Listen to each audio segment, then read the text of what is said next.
बिस्मिल्लाहिर्रहमानिर्रहीम। अस्सलाम वालेकुम बच्चों। उम्मीद है आप सब खैरियत से होंगे। आज के लेक्चर में हम डिस्कस करेंगे शॉर्ट आंसर क्वेश्चंस को। शॉर्ट क्वेश्चंस को बेसिकली हम डिस्कस करेंगे। ये चैप्टर नंबर 4 के हमारे पास शॉर्ट क्वेश्चंस हैं। जो चैप्टर हम कंप्लीट कर चुके हैं, अब उसके हमने लास्ट एमसीक्यूज देखे थे, अब हम देखेंगे शॉर्ट क्वेश्चन। तो पहला शॉर्ट क्वेश्चन है कि why is an electric power required at all when the elevator is descending. Elevator यानी लिफ्ट जब नीचे की तरफ आ रही है, तो वो तो भाई ग्रेविटी के अंडर आ रही होगी, तो हमें फिर उस वक्त पावर की रिक्वायरमेंट क्यों होती है? उस वक्त हमें पावर की रिक्वायरमेंट इसलिए होती है क्योंकि अगर मैं इस एलिवेटर को फ्रीली फॉल होने दूं, यानी हम इसके ऊपर कोई पावर ना लगाएं, इसको कंट्रोल्ड वे में नीचे की तरफ रिलीज ना करें, तो ये बहुत हाई स्पीड के साथ आएगी, नीचे जमीन को टकराएगी और उसमें मौजूद लोगों को खतरा हो सकता है, वो डेंजर में हो सकते हैं। दैट इज वाई हमें स्पीड को कंट्रोल करने के लिए और यूनिफॉर्मली उस लिफ्ट को नीचे लाने के लिए पावर रिक्वायर्ड होती है, ताकि उसमें मौजूद बंदे को, जो उसमें मौजूद पर्सन्स को कोई नुकसान ना हो। तो इलेक्ट्रिकल पावर इसलिए रिक्वायर्ड होती है ताकि इसकी स्पीड को हम कंट्रोल कर सकें, उसको फ्रीली फॉल ना होने दें। अगर फ्रीली फॉल होगी under the action of gravity, तो वो बहुत ज्यादा स्पीड गेन कर लेगी and that will be dangerous for the person inside the lift, inside the elevator. इसी का सेकंड पार्ट है कि why should there be a limit on the number of passengers in this case. इस lift के अंदर, elevator के अंदर मौजूद पर्सन्स, उनकी एक लिमिटेड होती है, तादाद एक लिमिटेड होती है, तादाद एक लिमिट से ज्यादा बंदों को यहाँ नहीं बिठाया जाता, नहीं उनमें लिफ्ट में सवार किया जाता। रीजन ये होती है कि अगर एक लिमिट से ज्यादा पर्सन्स उसमें ऐड हो जाएंगे, तो वेट बहुत बढ़ जाएगा, वो हैवी हो जाएगी। और हैवी होगी तो वो जो जो कंट्रोल्ड वे में, जिस पावर के साथ हम उसको नीचे ला रहे हैं कंट्रोल्ड वे में, वो उसको कंट्रोल नहीं कर पाएगी, जिससे अगेन क्या होगा, वो लिफ्ट टूट सकती है और वो बहुत हाई स्पीड के साथ नीचे फॉल करेंगे ग्रेविटी ग्रेविटी के अंडर, और नुकसान हो सकता है। तो ये बेसिकली इसका आंसर है। ये आपको यहाँ मिल जाएगा, आपको इसकी पीडीएफ भी शेयर हो जाएगी और इसको आप पॉज करके भी इसको लिख सकते हैं। 4.2 short question. A body is being raised to a height h from the surface of the earth। एक ऑब्जेक्ट है, उसको हमने जमीन की सरफेस से एक हाइट h तक ले गए। ठीक हो गया। What is the sign of work done by both? Justify। अब देखिए, दो वर्क यहाँ पर हो रहे हैं, कौन सा? एक आपको फोर्स लगानी पड़ी इसको ऊपर ले जाने के लिए। एक तो इस फोर्स का वर्क क्या होगा, दूसरा एट द सेम टाइम आप जानते हैं कि उस ऑब्जेक्ट के ऊपर एक फोर्स लग रही होगी, जिसको हम फोर्स ऑफ ग्रेविटी का नाम देंगे। अब इस फोर्स ऑफ ग्रेविटी का वर्क क्या होगा, इन दो वर्क के बारे में बताना है। तो देखिए, जो हमारी अप्लाइड फोर्स है, उसके लिए फोर्स भी अपवर्ड और डिस्प्लेसमेंट भी अपवर्ड, तो दोनों पैरेलल हैं। तो दोनों पैरेलल हैं, तो हमारे लिए वो वर्क, अप्लाइड फोर्स का वर्क क्या होगा, पॉजिटिव वर्क होगा। लेकिन अगर आप ग्रेविटी की डायरेक्शन में देखें, तो डिस्प्लेसमेंट अपवर्ड है, फोर्स ऑफ ग्रेविटी डाउनवर्ड है। ये दोनों एक दूसरे के एंटी पैरेलल हैं। एंटी पैरेलल है, तो यहाँ आप जानते हैं वर्क का फार्मूला है एफ डी कॉज थीटा। ये बन जाएगा एफ डी कॉज 180। कॉज 180 होगा -1, तो इसका मतलब यहाँ वर्क नेगेटिव आएगा और ग्रेविटी के अंडर फोर्स वर्क नेगेटिव होगा।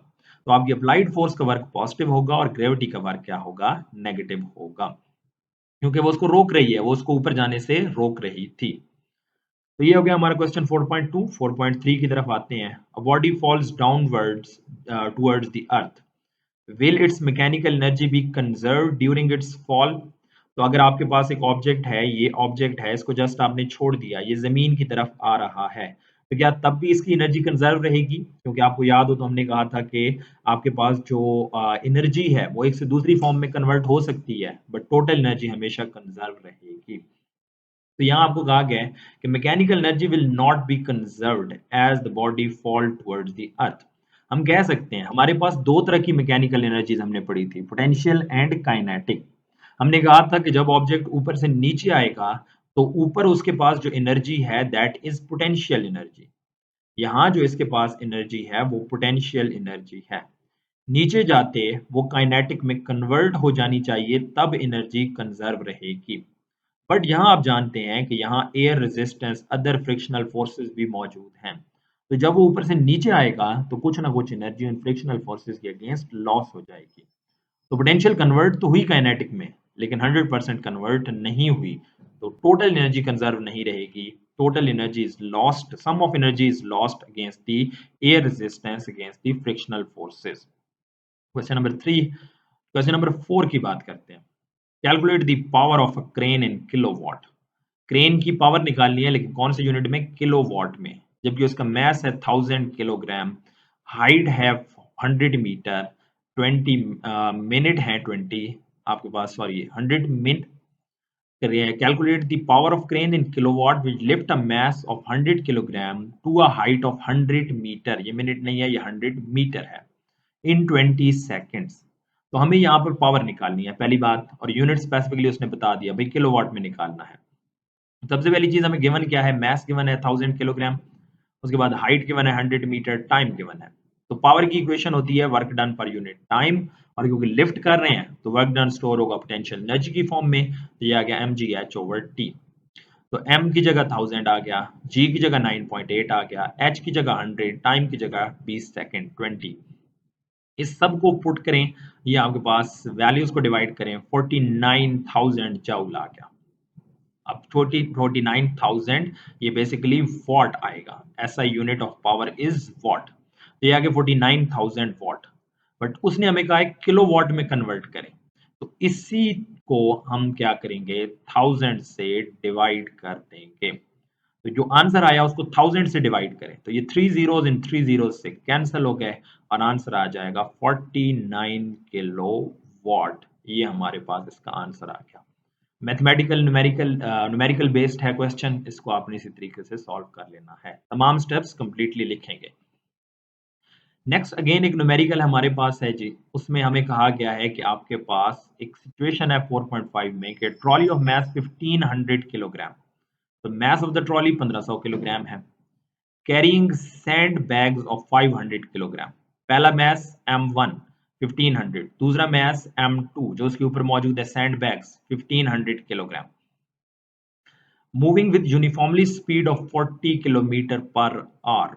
40 किलोमीटर पर आवर से मूव कर रहा है, ये उसकी स्पीड आ चुकी है। हमें स्पीड को ऐसा यूनिट में कन्वर्ट करना है विच इज मीटर पर सेकंड। तो किलो की जगह पुट करेंगे 1000, 1 आवर में होते हैं 3600 सेकंड, तो 40 multiplied by 1000 divided by 3600 seconds. तो हमें वैल्यू स्पीड मिल गई 11.11 किलोमीटर पर सेकंड। ये आ गई हमारे पास situation. After some time sand starts leaking. Sand बाहर आना शुरू हो गई out of the hole and sand bags on the road at the rate of. जिस रेट के साथ टाइम के लिहाज से सैंड बाहर आ रही है वो है 0.05 किलोग्राम पर सेकेंड। तो फ्लो रेट ऑफ सैंड जिस टाइम के लिहाज से मैस बाहर आ रहा है वह del m over delta t 0.05 kg per second. निकालना क्या है? What is the speed of the trolley after entire sand bags are empty. जब पूरी की पूरी सैंड खाली हो चुकी है तो आपने क्या निकालना है? स्पीड निकालनी है। अब यहाँ आपने डाटा लिख लिया, टोटल मैस भी निकाल लेते हैं जो इनिशियल था। टोटल मैस है m1 प्लस m2, तो ये टोटल मैस कैपिटल M के इक्वल हम लिख लेते हैं, जो है वो आ गया 1500 प्लस 500 2000 किलोग्राम। यहाँ हम यूज करेंगे प्रीवियस कंसेप्ट जो है हमारे पास law of conservation of momentum का। तो according to law of conservation of momentum हमारे पास इनिशियल मोमेंटम क्या होगा? Initial mass capital M, initial velocity capital V is equal to बाद का जो मास है उसको हम स्मॉल m का नाम देते हैं, और बाद की जो वेलोसिटी है उसे हम v का नाम देते हैं। अब ये जो चीज है ये हमने v यहाँ पर क्या करना है? फाइंड आउट करना है। देखिए बेसिकली हुआ ये कि बाद में जब वो खाली हो चुकी है तो ये वाला मास तो निकल गया सैंड का, बाकी मास जो बचा वो ट्रॉली का मास आ गया। तो यहाँ हम ट्रॉली का मास पुट करेंगे। तो m मास हमारे पास कितना है? 2000। वेलोसिटी कितनी है? Capital V 11.11। Mass of the trolley जो है वो 1500 है इनटू वेलोसिटी। इसको सॉल्व करेंगे तो ये वेलोसिटी आपके पास आ जाएगी 14.8 मीटर पर सेकेंड। क्वेश्चन नंबर 4.5 हमारे पास हो गया। 4.6 when will you say that the force is conservative? Also give an example. Force conservative कब होगी? ये भाई बहुत डिटेल से हम पढ़ चुके हैं। कंजर्वेटिव होने की दो कंडीशन है कि वर्क पाथ फॉलोड पर डिपेंड ना करें, पहली कंडीशन, और दूसरी work in a close path क्या होगा? जीरो होगा। तो ये दोनों कंडीशंस हम डिटेल में देख चुके हैं, आपने सिर्फ ये दो कंडीशन लिखनी है जो यहाँ मेंशन भी है कि वर्क पाथ फॉलोड पर डिपेंड नहीं करेगा, वर्क इन क्लोज पाथ में जीरो होगा। This is conservative force. Example gravitational force लिख सकते हैं, इलेक्ट्रिक फोर्स लिख सकते हैं, ये इसकी एग्जाम्पल्स हैं। तो ये हम डिटेल में देख चुके हैं, ये आप वहां से भी आप इसको मजीद रिव्यू कर सकते हैं अगर आपको कोई कंफ्यूजन है तो। 4.7 है जी, give absolute and gravitational unit of work. आपने जनरल यूनिट बताने हैं या लाइक सिस्टम इंटरनेशनल में जो यूनिट्स हैं, और MKS system metre kilogram second में, and CGS centimetre gram second में, ये दो सिस्टम्स हैं, इनमें आपने इनके यूनिट बताने हैं। तो एमकेएस सिस्टम में मीटर किलोग्राम सिस्टम, ये बेसिकली एसआई यूनिट है। Absolute unit of work is joule. जो एब्सोल्यूट यूनिट है, जो स्टैंडर्ड यूनिट है, वो आपके पास क्या है, जूल।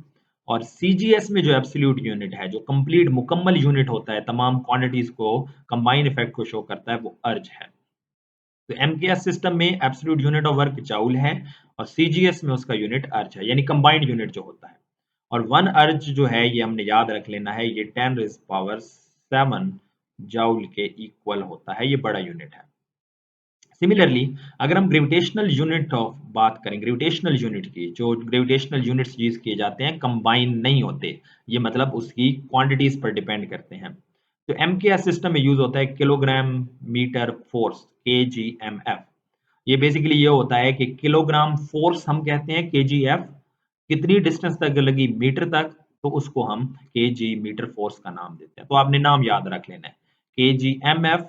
एंड सीजीएस में, क्योंकि आपके पास वो यूनिट सीजीएस ही ग्राम और सेंटीमीटर है, तो यहाँ यूज होगा ग्राम सेंटीमीटर फोर्स। तो ये जीसीएमएफ ये यूनिट्स होंगे, ये आपने याद रखने हैं।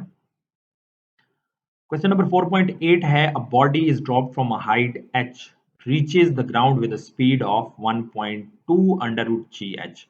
एक बॉडी है जो हाइट h पर मौजूद थी, जमीन को टकराती है इस स्पीड के साथ, calculate the work done by friction. Friction का वर्क कैलकुलेट करना है।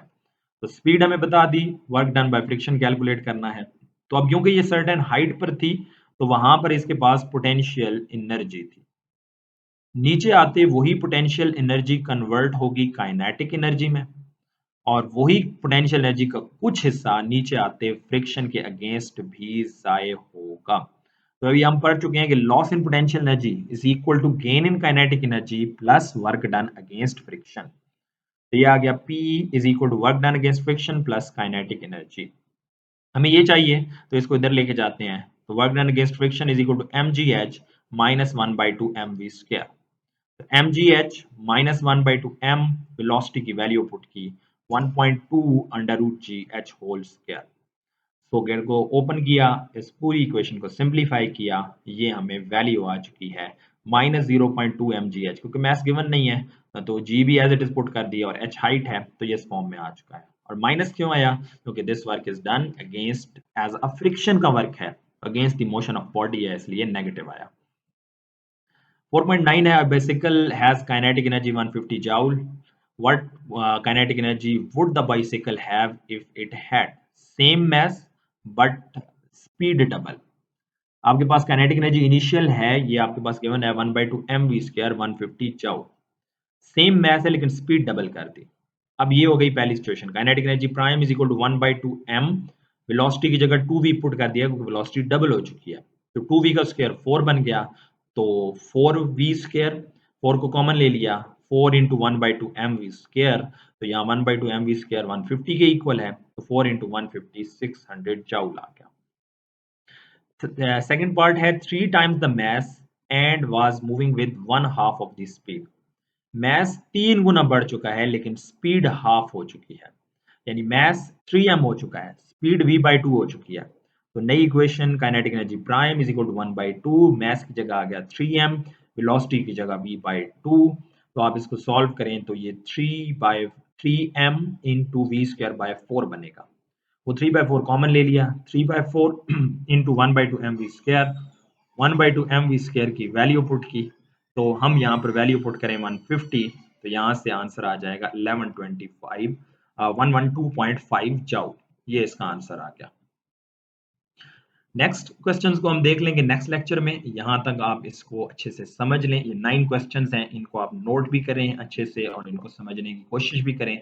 रिमेनिंग जो क्वेश्चन 2-3 हमारे पास बच चुके हैं, उनको हम नेक्स्ट कंस्ट्रक्टेड रिस्पॉन्स क्वेश्चन के साथ देख लेंगे। तो यहाँ तक के लिए बेटा आज का लेक्चर वाइंड अप करते हैं। इंशाल्लाह मुलाकात होगी नेक्स्ट लेक्चर में, तब तक के लिए अल्लाह हाफ़िज़।